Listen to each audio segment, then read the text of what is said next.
You take those three, that adaptive to change, fast learners, and constantly wanting to push boundaries. I think that's what you're looking for in any athlete. That Triathlon Show, episode 83.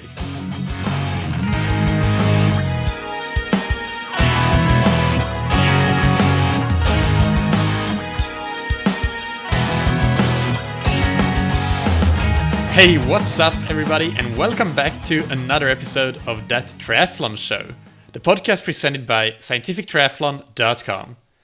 I'm your host, Michael, and on today's episode I interview Mark Elliott, Triathlon New Zealand's High Performance Director. Compared to most of these podcast episodes, this one is admittedly more about the training and development overall of elite athletes, but don't let that scare you away if you're just listening to get tips for your own triathlon, because we do get into specific tips quite a lot actually for age groupers as well. We talk about 3 cornerstones or the main traits of elite athletes that become successful, that are things that age groupers can have just as much as the elites. So listen in for those. This episode is sponsored by Precision Hydration. You can take the free online sweat test on precisionhydration.com to get your personalized hydration strategy, because everybody loses a different amount of sodium in their sweat, and they sweat different amounts. So the electrolyte needs in long events especially, but even in shorter events, and the climate obviously plays a role here, varies a lot from person to person. You can't just go for the generic sports drink if you want to make sure that you get your electrolyte needs met. So go to precisionhydration.com, take that free online sweat test. It's linked to down below in the show notes, and use the discount code ThatTriathlonShow, all one word, for 15% off.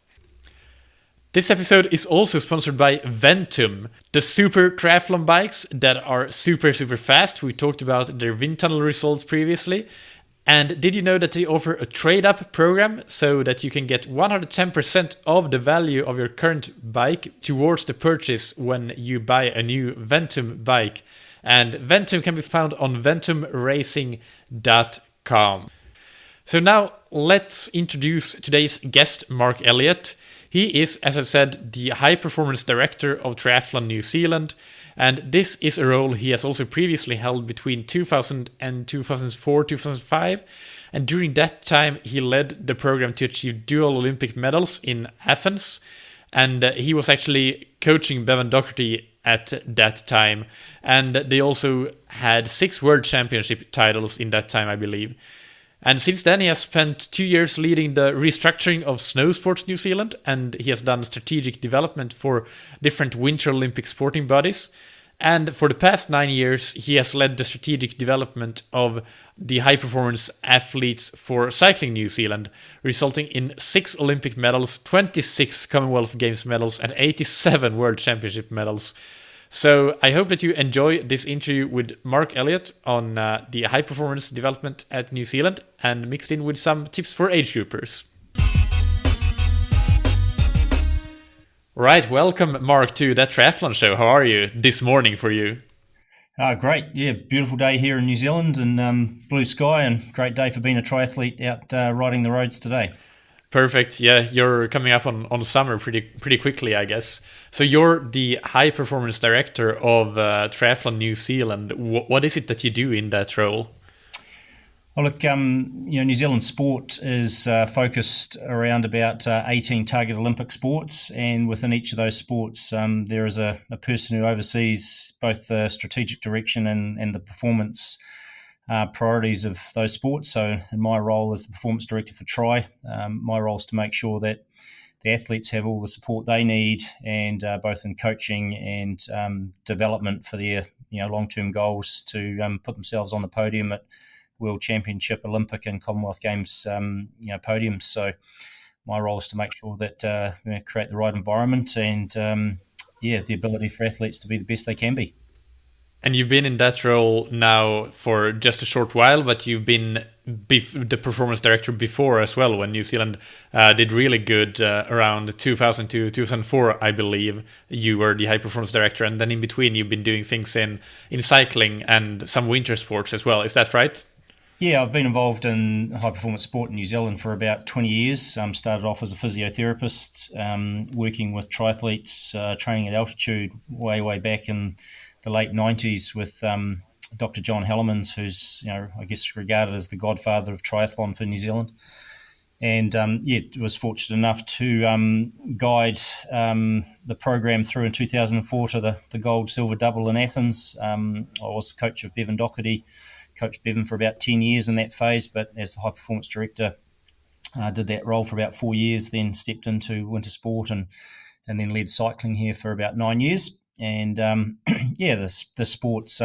Yeah, I didn't know that you coached Bevan. That's very interesting. I did know that you were coaching as well, but I didn't know that you coached Bevan. But that's brilliant. What in your high performance director role are some of the biggest challenges that you see on any level really in the athlete development program when it comes to developing athletes for elite performance? Well, I think the biggest challenge at the moment is to make sure athletes are exposed to quality coaches at the right times in their career. Obviously, these days with ITU calendar and now with mixed team relay coming onto the Olympic calendar, the racing calendar for athletes is really heavy. Racing pretty much starts in the first week of February and finishes in the last week of October, first week of November. So having athletes exposed to the right coaches who can develop them over time, I think is the biggest challenge. And how do you try to overcome that challenge specifically with coaches? What are you working on that actively somehow by providing more education, or what are you doing to counteract that? Yeah, well, first thing, it is about education and making sure you're getting around a table with your coaches. We have about 6 lead coaches who work with a number of our athletes across the country, and it's about getting there aligned in their thinking around making sure that we're balancing an athlete's year and not trying to achieve things in the short term, but thinking about long term. So it's about education and it's about spending time understanding how coaches operate, and then from there, hopefully getting them thinking, long term, not short term. And from an athlete's perspective, they get one shot at it, whereas a coach gets lots of times to work with athletes. So it's about actually making sure that every time that coach works with an athlete, they get it right. Yeah. So what, from the long-term perspective, long-term development of an athlete, what do you see as, is there such a thing as an ideal duration of a coach-athlete relationship? Does an athlete that achieves success typically have multiple coaches throughout their career, like starting out as a junior and then progressing and getting different coaches and maybe even changing coaches mid-career when they're very successful? Or are there any patterns that you see in that? Oh, I think that comes down to the relationship the coach and the athlete has, and I think for every coach, the objective of being a coach is to make yourself redundant and pass your knowledge and skills over to the athlete. So over time, you would hope your athlete gets exposed to more than just one coach and gets skill and development from others. So I think the relationship evolves. I think it's always good for athletes to be exposed to different coaching styles. For them, though, they then work out what maybe is their best way, and sometimes that's like a little bit of hit and miss. But it really comes down to the athlete actually understanding it's a long game and not trying to find a silver bullet with one coach over a short time, because endurance sport doesn't work like that. Yeah. So New Zealand is obviously not the only country that has a strong high performance program or initiative in place. So you're competing with many other countries for those medals in Tokyo, even though there are twice as many, or will be twice as many now with the mixed team relay coming in. But how do you try to be better than other countries, or is that something that you even focus on at all, or are you just focused on what you're doing yourselves in your program? Yeah, well, it's typical sports psychology 101. You can only control what you do yourself. And really for us at the moment, triathlon in New Zealand hasn't really shown a lot of progression over the last few years. So for us at the moment, it's about actually working out, what does work for us and what's right for our environment to develop our athletes. So that's what we're focusing on at the moment. We're fortunate in New Zealand. We have amazing training facilities here. You can ride out of our base here in Cambridge in about 2 kilometres and be in a country road and not see another car for the next hour. So, there's no excuses from a training perspective. Key thing for us is to be getting it right and doing what works for us as a country, and not to get caught up in what everyone else is doing. Do you have any theories for why it has been a drier spell for New Zealand in triathlon success? Not so much medals going on in recent championships, and is there any particular reason for that? Oh, look, I think even back when I stepped out of the program in 2005, I don't think we fully understood the importance of long-term development for athletes, and as opposed to rushing them through. And I think a lot of countries, once they see talent, there's a real tendency to try and accelerate that talent. It's probably a little bit of the modern day and age. People want it tomorrow, whereas, the best endurance athletes, the reason why guys like Javier Gomez are still around is that he's been doing it for, well over 13, 14 years. So, I think for us, we just need to be mindful of not rushing athletes through. And I think we've probably lost a lot of really young, talented athletes by pushing them through too early. So, we need to show some patience and at the same time make sure that the athletes we've currently got are really doing the right thing. The sport's changed a lot in the last 10 years. It really has. Incredibly different mindset and physiology with the athletes we've got these days coming through on the world stage, and it's going to change again with sprint distance and mixed team relay becoming much more of a focus for athletes on the shorter distance. Yeah. So when talking about that long-term development of an athlete, are there any most important factors that determine whether an athlete becomes successful or not from in that long-term development cycle? I think the most important thing for an athlete is that they are open to change, adaptable to new learning, and most importantly, are fast learners. The sport is probably perceived as 95% physiology, whereas the physiology is a key part of it, but actually how an athlete optimizes that with their strengths and weaknesses and learns over their time is probably the secret. So, it's finding the right athletes who are open to new skills and able to learn quickly. Yeah, that's a really interesting answer and a good one. I wouldn't have thought that you would answer that, but really great. What factors within athletes that are training to become elite are more trainable than others, and what sort of inherent factors? I don't know if that adaptability is an inherent factor really, but how much, for example, do genetics play a role, and are there other inherent factors that you really can't get around not having, that are deal breakers when it comes to having a chance at being a top athlete? Look, I think if we all based things on genetic factors, then that would really stifle a lot of reasons why kids do sport. The best ones are the ones who are hungry and are constantly wanting to push the boundaries. I think if you go and look at the attributes of gold medalists, they're fast learners, they're adaptive to change, they're actually constantly challenging the boundaries. And, I think if you take those three parameters, there's probably about another 6 key parameters I can think of that are attributes of gold medalists. But you take those three, that, adaptive to change, fast learners, and, constantly wanting to push boundaries, I think that's what you're looking for in any athlete. And, wanting to push boundaries is not about trying to do 1,000K bike weeks or 150K run weeks. It's actually about, pushing boundaries around their ability to maximize their performance without pushing themselves over the edge, and doing that, constantly over time. So it's, that's what makes triathlon so cool, because you're trying to balance 3 disciplines and deliver that on any given day. And that answer gives a lot of hope to all age groupers, because those are definitely factors that any age groupers can have or can develop and use to become a better triathlete. Have you coached many age groupers, or have you focused on elite triathletes in your own coaching? Yeah, I have. In my earlier days, I ran, when I was a physiotherapist, pretty much ran a coaching business which dealt with age groupers, from dealing with Ironman to a great event we have in New Zealand here called the Coast to Coast, which is a multi-sport event which goes from one side of the island to the other over about sort of 10 to 15 hours of racing. So a lot of age groupers, and again, the focus for them was around making sure that they weren't just focusing on physiology, but focusing on good skill, efficiency on the bike, efficiency with their running technique, efficiency with their swimming or paddling, as opposed to just training harder.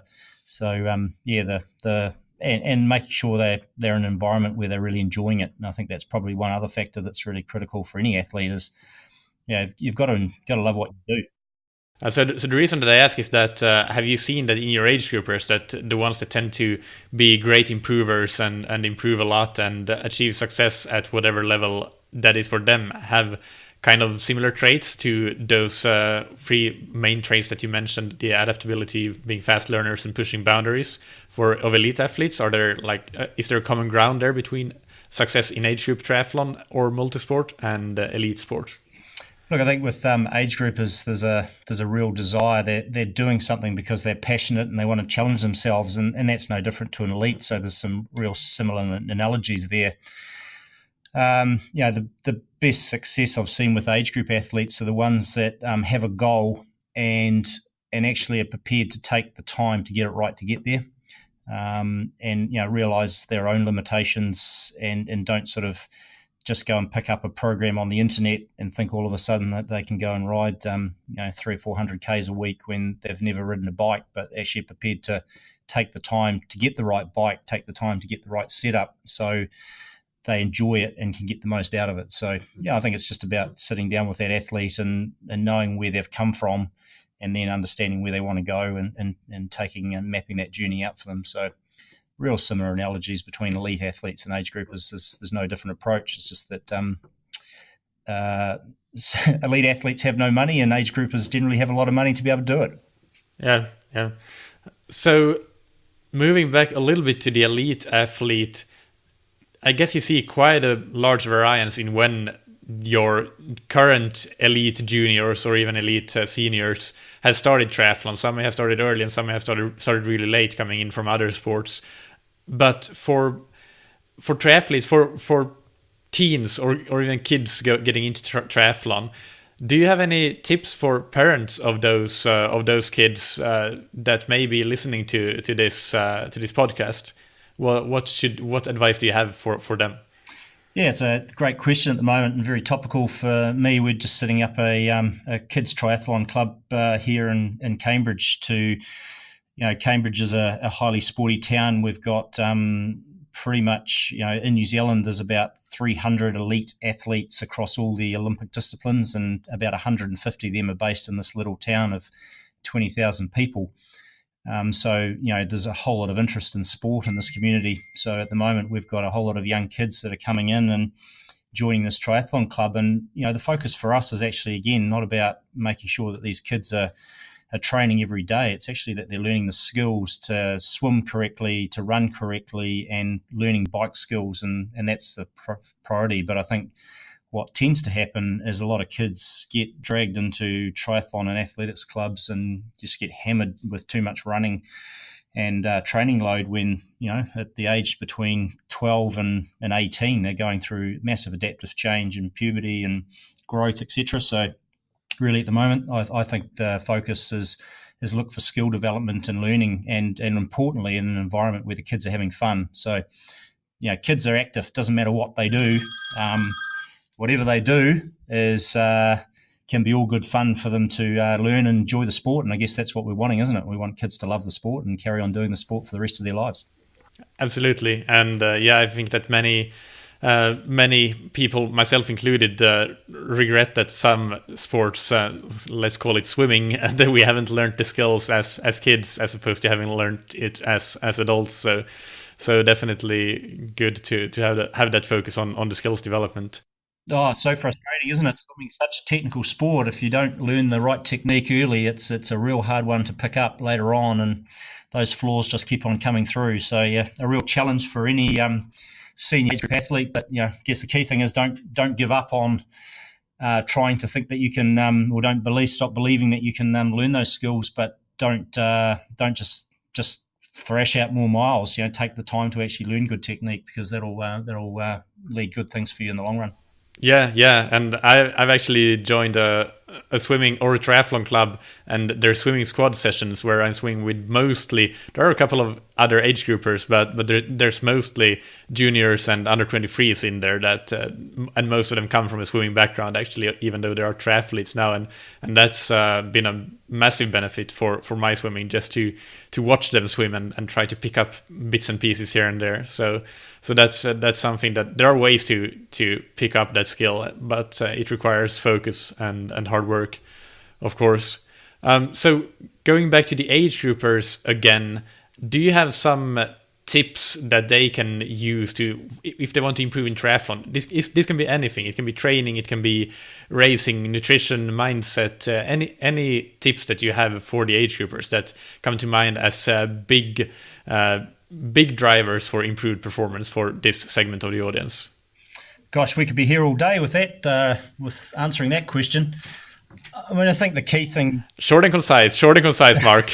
Well, I mean, the key thing is, if you're an age group athlete, it's about enjoying the sport for what it is. And, there's so much to be gained by, triathlon, there's nothing better than going and running with a bunch of people in the hills. There's nothing better than going for a bike ride for 3 hours with a bunch of people that are like-minded and are keen to better themselves. And so, any age group out there, the first thing I'd do is go and connect yourself with the community and get out riding and go do bunch rides and go and do swimming. If you're training by yourself, you're actually missing out what the cool part of the sport is about. So let's just keep it simple as that, eh? Just enjoy it and then go and enjoy it with others. It's probably the best way to get the most out of the sport.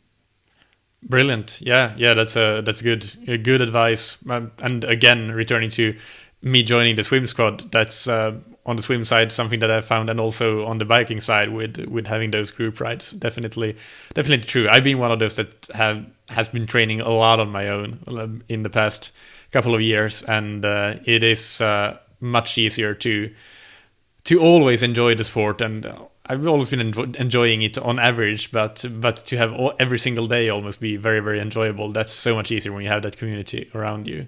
So in New Zealand and with Triathlon New Zealand in particular, do you have some sort of activities for age groupers, or what do you do for age groupers in New Zealand? Yeah, my role specifically is only with the high performance arm. So age groupers I have very little to do with. Obviously, we connect with them at the World Champs and connect the elite team to the age group team when we're at the World Championships, as we did this year in Rotterdam. But to be fair, my background and experience has really been in the high performance wing of sport for the last 20 years in New Zealand. So the age group side I've really stepped back from. But there's a strong community of age group in this country. Certainly in Auckland, there's a number of coaches driving really good little squads up there.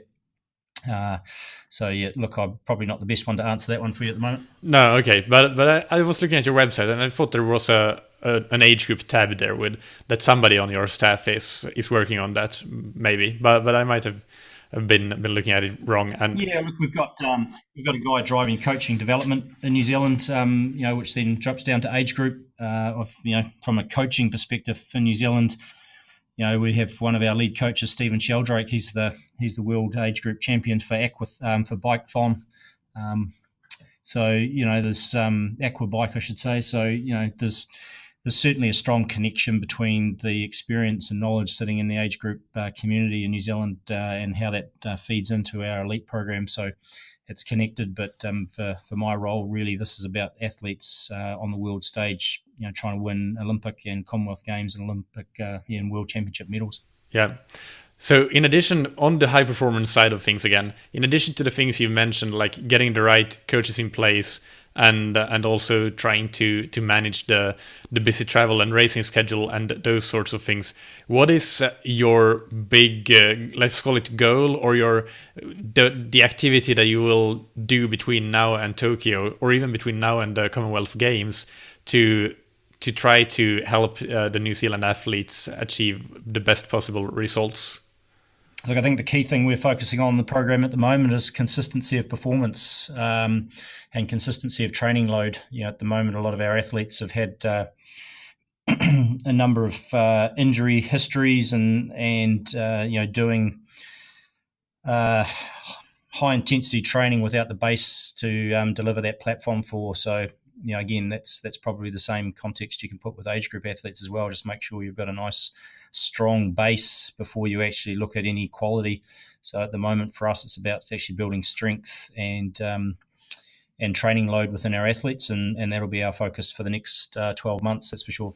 Yeah, and that again could be a good takeaway, a good lesson for many listeners.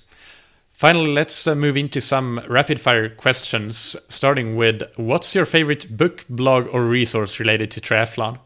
That's a good question. I mean, my greatest resource is the coaches I work with. I think we're fortunate in New Zealand. We've got a diversity of skill set with our coaches. So, any book you get these days, by the time it's printed, it's out of date. My greatest resource is the coaches that are around me, and actually just sowing seeds of ideas and bouncing ideas back and forth. And I think that's where we're going to find some great gains for this country, for the sport going forward, is just collaboratively working together as a coaching group. So that'll be my answer on that one. Yeah, good answer. What's a personal habit that's helped you achieve success? Oh gosh. Probably the thing that I've been fortunate enough is that I have an ability to bring people together and align them in a clear direction. And we go back to Athens, where we won gold, silver.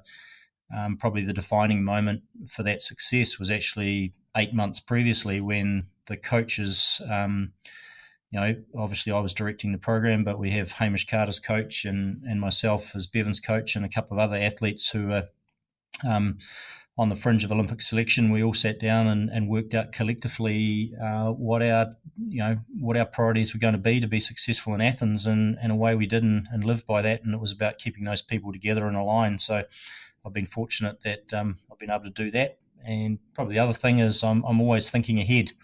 So always looking for what's next. So, I think anyone who's involved in high performance sport has to be aware of what's going on in front of them right now, but they also have to have one eye constantly to the future, and not talking about the next 6 months or the next 6 weeks, but talking about where things could be sitting in the next 6 years. And finally, who's somebody in triathlon that you look up to or admire? Look, there's probably a couple of people. Like I was very, very fortunate to coach Bevan Doherty for 10 years. I don't think I've met anyone who's ever trained harder. Bevan would be the first to say he wasn't the most naturally gifted athlete, but he was by undoubtedly the hardest trainer, and most importantly, he grew to understand himself, how to get the best out of himself. But from a coaching perspective, I have a lot of respect for Hamish Carter's coach, Chris Pallone, and how he approaches things, and also the godfather of a sport here in New Zealand, John Hellemans, is still a really important mentor and a sounding board, and he's certainly something that he's someone who's made a defining change to the sport here in this country. All right, and finally, is there anything else that you want to mention before we close down this interview? No, that's all good. Thanks for the opportunity. Look forward to getting out and doing a running session with the athletes in the next couple of hours. Oh, perfect. That sounds brilliant. Absolutely brilliant. This has been Mark Elliott from Triathlon New Zealand, the High Performance Director. It was really nice chatting with you, Mark. Yeah, cheers, Mikhail. Thanks for the opportunity. There you have it. And for me, definitely the big takeaway from this episode was Mark's point about how great, successful athletes are adaptable, they push boundaries, and they are fast learners. And I think that's very, very encouraging for any age group listening to this, because that's something that we all can either have or develop. It's not anything that's genetic, as far as I know, but I think that that's definitely something that anybody can improve a lot on before any potential genetic boundaries come into play here. So yeah, I really enjoyed hearing that, and I think that's a good, really, really fascinating take on it. So to find all the show notes for today's episode, you can go to thattriathlonshow.com. The next episode, which will be released on Thursday, as usual, this will be the 14th of December, is a beginner's guide to creating training plans. So definitely something that any beginner athlete should check out. And I would say even intermediate athletes should check it out, because I don't think that many intermediates really understand all the basics, the fundamentals that you need, that are very, very simple and easy to learn, but you need to know them when you create your training plan. So if you're going to be self-coached, this is stuff that you need to know. And to make sure that you don't miss that, you can always subscribe to the podcast. That is a really good way to do that. And also, please help me out. Just a couple of weeks left of this year. So please help me get to those 100 ratings and reviews that I'm shooting for as my goal for 2017. Give me a rating and review on iTunes. That really helps the podcast. And I have created a guide for you on how to do that if you're not sure how, on scientifictriathlon.com/rate.